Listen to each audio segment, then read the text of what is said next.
مسعود صادقلو که این روز خیلی حواشی زیادی رو با رپرها به پا کرده، دیشب داخل لایو اینستاگرامی توضیح مفصل میده و نزدیک به نیم ساعت لایوش بوده که من 4 دقیقه تقریبا 4-5 دقیقه از لایوش واسهتون جدا کردم و تیکه‌های مهمترش رو گذاشتم داخل این ویدیو. اگه دوست داشتین داخلش نگاه کنین، لایک و سابسکرایب هم یادتون نره. دمتون گرم.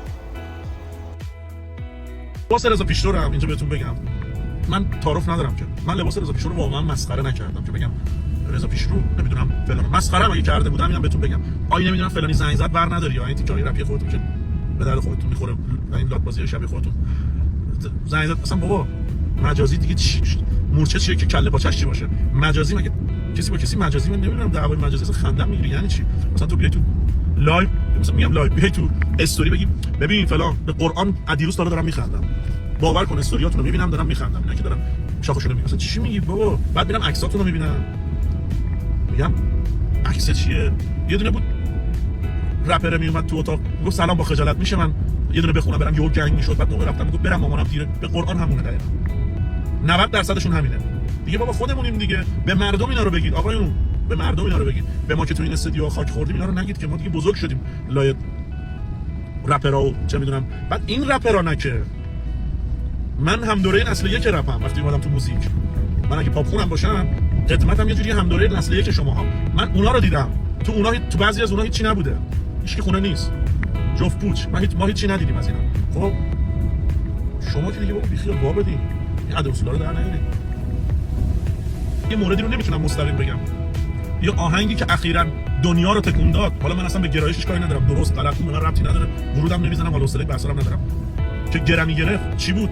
پاپ بود دیگه. کدوم رپر انقدر تاثیرگذار بوده؟ باز میگم تکرار میکنم، کاری به اون یعنی در واقع کانسپت اون صحبتی که یعنی پیامی که داشت من ندارم، نه تایید میکنم نه تکذیب میکنم، به من ارتباطی نداره. اما دنیا بالا پایین شد، پاپ بود دیگه. چی بود پس اون؟ رپ بود؟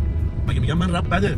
ولی اگه میخواید رپ بخونید یه روز خوب میاد بخونید، چه فاز سنگینیه بخونید. این یه رفیقی ما داریم، چند تا رفیق من دارم که وضعیت اعصابشون درست نیست، آدم‌ها خیلی اعصاب خرابیان. حالا ما رو دوست دارم، ما محبت دارم. زنگ زدن خیلی‌ها، زنگ زدن که آقا این چیه؟ من نمیفهمم چی دیس چیه؟ چی میگن اینا؟ مثلا اینستاگرام ندارن، اصلا حالشون خوب نیست، اینستاگرام ندارن. گفتم دیس چیه؟ میگن مسعود صادقلو دیس کرده، دیس شده، چیه این؟ گفتم که هیچی بابا ولش کن، که اینم خوبه مثلا. بعد گفتن آقا با کسی مشکلی داری مثلا؟ اینو برای اون جوجه‌ها که استوری میذارم دارم میگم، جوجه‌ها قشنگ توجه کنید.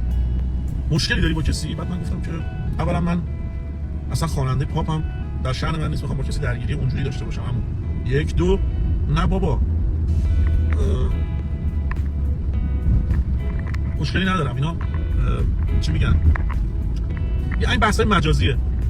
بعد به من میگفتن عکساشون رو نشون بده، مثلا شماره‌هاشون رو بگیر ببینم اینا کیان. به خدا اینا که میگید گنگید استوری میذارید، به خدا روم نشد عکساتون رو نشون بدم بعضیاتون. یعنی اصلا یارو میری تو پیجش استوریشو میبینی، بعد هی میری پیجش عکسشو میبینی، دوباره میری استوریشو میبینی، هی میری عکسشو میبینی. اصلا روم در شأن من نیست، روم نمیشه برام به اون بگم آقا من با اینا مشکل دارم. اینقدر بعضیاتون کوچولو و سخیفین، یعنی اونا منو مسخره میکنن، فردا منو دست میگیرن میگن تو با اینا داری بحث میکنی، ولی یارو میگه تو چوس ناله خونی. خب اگه من پاپ خون اگه چوس ناله خونم، اگه فقط از لاب و دیسلاک میخونم، خب تو هم اگه اسلحه و که تا حالا رنگش هم ندیدی، آبپاشم دستت نبوده، اگه اسلحه و دختر و مواد و من گنگمو ازت بگیرن چی میخونی؟ محمد رضا شایعه رو بگی؟ آره. میری ترک‌ها رو آلبومو گوش میدی؟ ببین من پاچه‌خواری نمی‌کنم، حقو میگم آقا.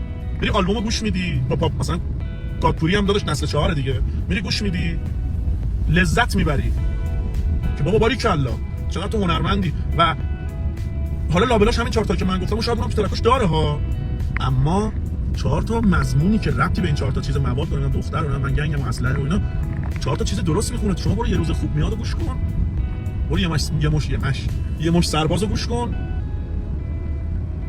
ببین چی داره میگه، قافیه ها چیه، قلم چیه.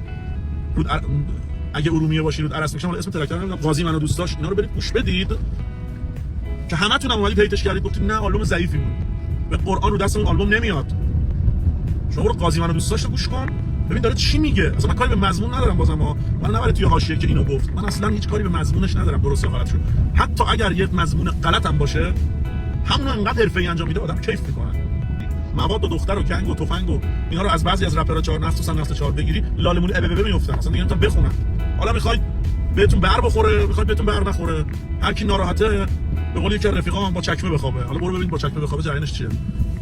و اینکه لطفاً هم میاد اس ام اس میدید، زنگ میزنید، نمیدونم تهدید میکنید، خواهش میکنم هر کی میخواد کاری بکنه بیاد بکنه.